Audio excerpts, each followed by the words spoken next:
Vay vay vay vay, hamsinin güzelliğine bak be. Maşallah, sezonun ilk hamsisi geldi.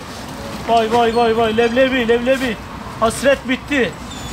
Balık sezonu açıldı. Bütün dostları bekliyoruz. Vay vay. Evet evet evet evet, hamsi geldi, palamut geldi. Leblebi leblebi. Denizin kuru fasulyesi geldi. Vay vay vay vay vay. Maşallah maşallah maşallah.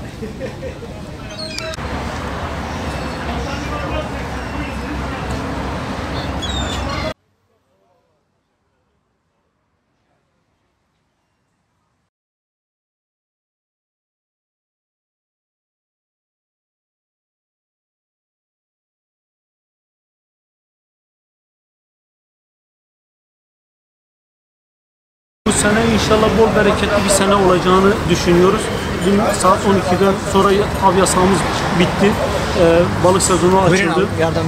Balık severleri bekliyoruz inşallah. Dün gece balığa çıktık. Bol bereketli bir balıkla döndük. İlk başta hamsi ile döndük. Hamsi varsa arkasında büyük balıklar da olacağını tahmin ediyoruz. İnşallah bol bereketli bir sene Karadeniz olacak. Vatandaşımız balığa doyacak inşallah. Balıklar şimdi dünle bugün arasındaki kıyaslama yaptığımız zaman dün 150-200 lira hamsi, bugün hamsi direkt 100 liraya düştü. Önümüzdeki günler biraz daha havalar soğumasıyla birlikte fiyatlar biraz daha düşeceğini tahmin ediyoruz. Allah hayırlısı olur. Güzel bir sezon olmasını diliyoruz.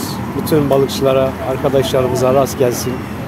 Bu sene palamut beklentimiz vardı. Palamut bu sene az ama marya balıkçılık olacak. Çeşitimiz çok olacak. Yani her çeşitten balıklarımız olacak. Bereketli bir sezon bekliyoruz inşallah. Hamsi çok iyi. Bu sene hamsi olacak. Belli etti zaten kendini. İlk başlangıçta belli ediyor zaten. Palamutun olmayışı. Palamut çünkü hamsi yiyor. Ama bu sene palamut olmasa hamsimiz bol bereketli olacak. İnşallah çok uygun fiyatlarda da hamsiyi satacağız. Halkımıza bol bol balık yedireceğiz bu sene. Vay vay vay vay, balık sezonu açıldı.